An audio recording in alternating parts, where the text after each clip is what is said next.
There might be something liturgical to how the gray tea lights sit in the air, hissing every venial sin I've committed back to me, singing this hymn I've learned through the hollowed out back roads of a city I do not know anymore. You're swimming, and I'm at the shoreline, forgetting how to hold myself together through the ghost factory lines. Your father, he used to press metal into metal, tongues across skin. He speaks a language even our grandmother is beginning to forget. I want you to know that there are 3 ways to love. 1, giver, me pouring wet aortas into a cylinder I've only just learned how to operate. 2, receiver, me, the cylinder you're pouring steam into. 3, mediator. Sing, Aretha, sing how you wanted to give me every centimeter of your dripping self. Sing, Snyder, Lead, Plum Bum. Sing ghost operas to the bottom of the river where the organs of the grandfather I have never met lie.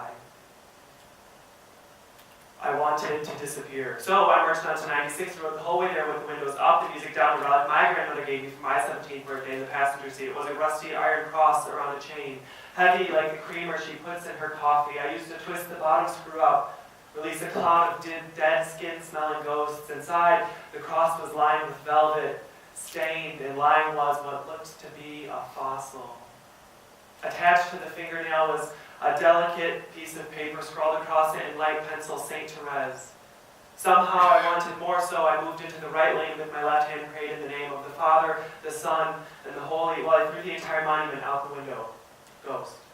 At the Motel 6, I walked right past the check-in desk. It was too late. Found an unlocked room, left a $50 bill outside the door with a note that said, I want to make sure nobody finds me. My name is Therese, and this should cover one night's stay. I'll be out in the morning to check if there are any remaining fees. When I was a child, I could tell we were getting close to the lakeshore. Something in my fingernails about it. We only drove north back then. Could afford the gasoline to make it up the entire world and make it home without ever turning around. I looked to my left, and always, there'd be a thin ghost boulevard of trees. Those trees that might be fake probably aren't, blocking my vision to where the divining rods pointed. It's not too late. We dipped our heads under fresh water, laid on our bellies, and slowly turned onto our backs like poisoned fish. Opened our eyes because it didn't hurt like that, and watched as we floated into the sun. Our grandmother, she says she hates rhododendrons because they remind her of funerals, and I guess what that really means is that you and I are still trying to navigate the curves of each other's spines. Hi, my name is Joseph Felkers. I'm a senior about to graduate at Catholic Central, fingers crossed. On paper, I'm a swimmer, debater, student journalist, but beyond the traditional extracurriculars that I'm sure all the seniors here put on their comm maps, I'm also a creative writer. The piece I just shared is titled In Detroit We're Somehow Beautiful, and it's modeled after one of my all-time favorite poets, Ocean Vuong, from his stunning piece, On Earth We're Briefly Gorgeous. Poetry is changing. As I speak, Rupi Kaur's infamous collections fly off the shelves at Target. Shy, secret writers whisper drafts into their bed sheets. Instagram and Tumblr stars splatter verse across their very well-followed accounts. The field is evolving. It's not, a topic in our high school English classes that we all grown at, these assignments full of dead white men telling the same story over and over again. The field is evolving, and I'm, at least I think, incredibly excited to be a part of that evolving.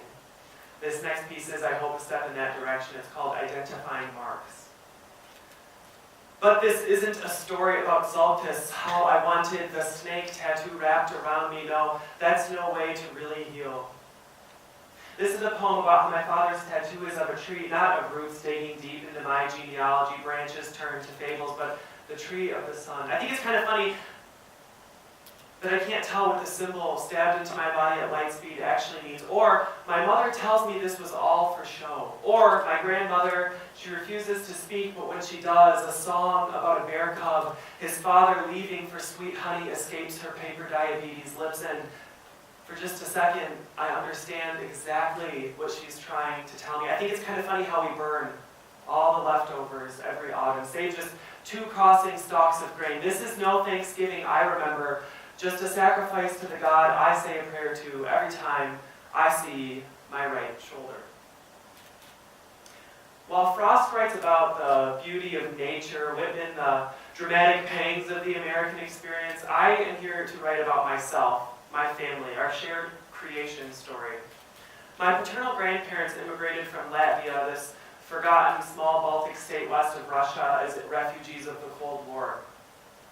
They left home very young, and their pasts have many holes filled in with stories that they've told themselves and told us over the years. My grandmother knows that her father was a farmer and an officer in their local militia. She remembers seeking asylum at a German refugee camp, awaiting sponsorship, finally bringing her and her family to Michigan. My grandfather, he remembers or speaks much less of his story.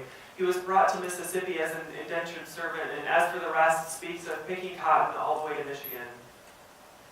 Somehow, they both ended up graduating high school here in Grand Rapids, my grandmother paying tuition at the same school I attend now by sweeping classrooms at night. Childhood for them exists not in accuracies, but in fairy tales. I fondly remember curling up in my grandma's bed on Friday nights when my parents were out listening to her tall tales.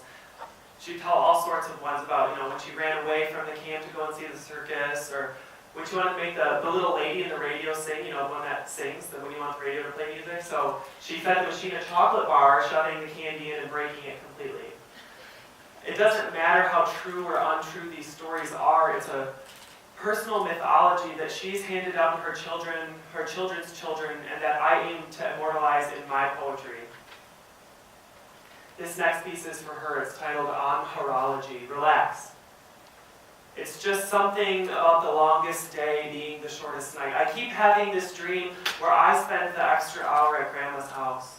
We make flower crowns in the yard before they become couture, hold hands, shout, "Lego, Lego," pretend we aren't the pagans that we know we are. In this dream, there's these leaves the size of dinner plates. I hide underneath them, think she can't find me. In this dream, my virgin feet splash in that now-dried creek. It's a liquid fence between the stories and the neighbors. But for tonight, can't sleep till the premature dawn. Still need to see the dew, still need to wash our face with the sweat of the earth if we ever hope for beauty. Here's a dream where my grandma won't let me jump over a fire, but gives me a pile of flowers to hurdle instead. Here's a dream where I don't know what I'm saying anymore, but we're still crying, it's raining, as if it were Lego. Just a note, probably would have made more sense if I started with this. Lego Day is the first day of a 2-day celebration in Latvian culture called Yani, following the summer solstice in late June. A lot of images in that poem reference traditions that happen during that festival. I think the reason I've always been attracted to storytelling is because of these stories I grew up on. It's a very natural progression from audience to performer. At Grandma's house, we didn't really watch TV. That's a lie, my mom's probably shaking her head. We watched a lot of TV. But I can guarantee you, we did not read books before bed. What we did was tell and listen to stories. It was my warm milk before bed, my lullaby. Our evening ritual at her house was storytelling. So in elementary and middle school, I was one of those secret writers. I'd curl up under the comforter with a notebook and pen, more recently the Notes app on my phone, and I'd take down these horrible, usually rhyming poems, short stories about all sorts of things. Harry Potter romances, fictional beasts, creatures, faraway lands. I recently stumbled across a piece I wrote in the 6th grade about the Bloomin' Onion at Outback Steakhouse. I suppose consuming that was quite the religious experience for me. I have to revise that, come back to it. As I matured, so did my writing subjects. By the time I was a freshman or sophomore in high school, I was writing about chemistry, the electron cloud orbiting mostly empty space, making up my entire existence. That was really beautiful, gross. It's kind of cool, but not my thing anymore. I felt really uncomfortable sharing stories and writing to myself, my own identity. One, could never live up to my grandmother's storytelling legacy. 2, I could never feel safe, comfortable sharing the experiences I had, thoughts I had, emotions I had, even if it was just, as a 13, 14-year-old. But I thought I was great. I thought I was a star. I wanted to be published, The New Yorker, featuring Joseph Felkers, right? So after a very hasty Google search, I found this online journal that's mission was to help young creative writers grow. Great, this is perfect, I'm shooing it. It was called The Adroit Journal, with a sub 1% acceptance rate, but this super admirable family of students and contributors making it into top universities. I had to be a part of this cult. So Afraid of rejection to the actual journal, I applied instead to their summer mentorship program at the close of my freshman year. I was rejected. I continued to write bad poetry and applied again at the close of my sophomore year, partially out of spite, and I actually found myself accepted. And I got to spend the summer reading, writing, and studying with professional writers and incredibly talented, like-minded high schoolers across the world, all online, all for free every day. It was an incredible experience, and I left with connections, skills, friends, and a handful of pieces that I am very proud of to this day. A lot of the reading and writing prompts that we were assigned with dealt with this sense of self that I was so afraid to approach. But bit by bit, I wrote some mediocre work about myself, and I found myself growing more comfortable with the concept of it. Okay, now I'm thinking, I've unlocked the key to poetry. This is it. This is why it's not been working. I got it now. Harvard, here I come, right? I was incredibly confident and spent the majority of my junior year submitting the same collection of 14 or so poems to every journal that was open and free, every contest, and I found myself rejected at most, if not all of them. I stopped writing for the sake of art and began writing for the sake of credits, publication, and it was really bad, and I was starting to get very discouraged. I wasn't going anywhere with it. At the close of my junior year, I received an email from the Kenyon Review, it's a very esteemed magazine, one of the oldest in the country actually, informing me that I had received a full ride to their youth writing workshop for the summer. Finally, I'm thinking like, a win, I deserve this, it's finally my time, why was I so worried? I did not deserve anything they gave me, but I am so thankful I jumped at this opportunity because at Kenyon in cozy, painstakingly boring Gambier, Ohio, I spent 2 weeks on no sleep, minimal entertainment, but this constant, beautiful devotion to writing for the sake of art. At Kenyon, in this very small, very hot, 90 degrees, raining the whole time classroom, it smelled like Ohio, the smell. It was just this magical experience. These classmates turned into friends, these teachers turned into role models, and I left with 2 full composition notebooks, and I mean every page, front and back, in the margins, on the back cover, of fresh, new, energized, and intimately personal work. Kenyon taught me, 1, I did not need to be afraid to write to my own identity. That was something I was slowly learning already. But 2, that I did not need to use my identity and the work that came from it to exploit myself for attention and praise, but rather to use that work to encounter and discover myself and to educate and sensitize the world around me. Tonight we're talking about pioneering, right? What are you the pioneer of as a noun? I think we should think of pioneering as a verb. How do you pioneer? And I say that language, storytelling, poetry is the compass you have to use to navigate, to trailblaze, to pioneer. I'm not the pioneer of anything. I pioneer through my poetry. The world is finally starting to read and to listen to poets, and it's not that old white man variant that we talked about earlier. It's women, people of color, LGBTQ individuals, young people, people of low income, immigrants, disabled people, people with these intimately personal, unique stories that have been silenced for so long. The world is finally starting to listen, and I urge you all to listen too. Go to Barnes & Noble, go to the library, go anywhere that you can find books. Go to the poetry section and look at the authors' portraits on the backs of them. If you find an author that you would feel uncomfortable approaching in public, an author that you wouldn't want to talk to in the line at the grocery store or waiting for the bus, buy the book, get the book. Somehow read what they have to say, because I guarantee you what they are saying is what you need to hear. People say that they don't get poetry, and that's such a misnomer. You can't not get it. That's the point. You might not get what the College Board readers for the AP Lit exam want you to get, but you'll get something out of it, I promise. And what that poet that you're uncomfortable listening to has to say is what you need to get. My grandparents have navigated their way through American life with storytelling. It was their spoken word poetry, if you will. And I've navigated my life too through storytelling in my poems. It has made my life rich, full, and to vainly quote the title of the first piece I shared with you all tonight, somehow beautiful. If I can, I'd like to close with one piece that I have dedicated to my mom, who's here tonight. P.S. She's never heard it before, so thanks for life. It's entitled Total Eclipse, after Ann Dillard. I have never seen a man hug my mother like the moon does the sun. I'm 17, and for the first time in my country's very short life, we will lose the smell of the sky. The Midwest, it's no home for great American eclipses. Still, the newscaster says 80% coverage, but my mother and I both know that just one match still shines in all that same sangria sweet night.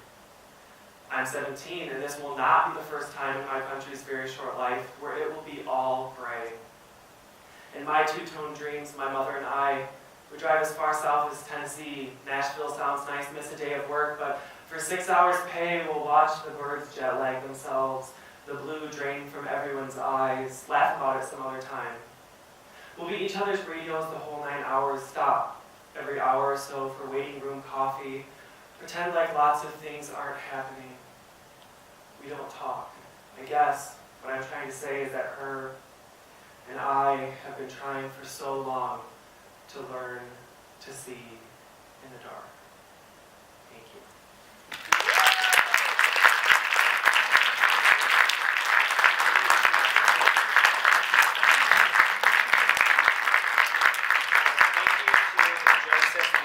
Four other speakers.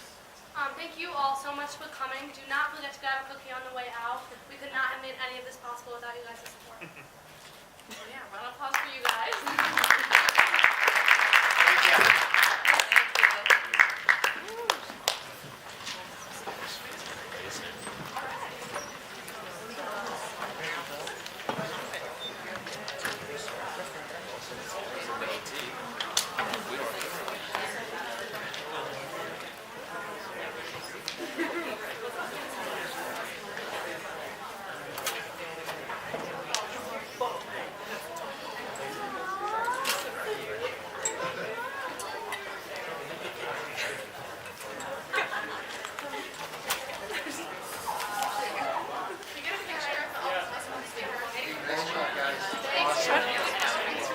Can we get a picture of all of the co-presidents and then all of the speakers?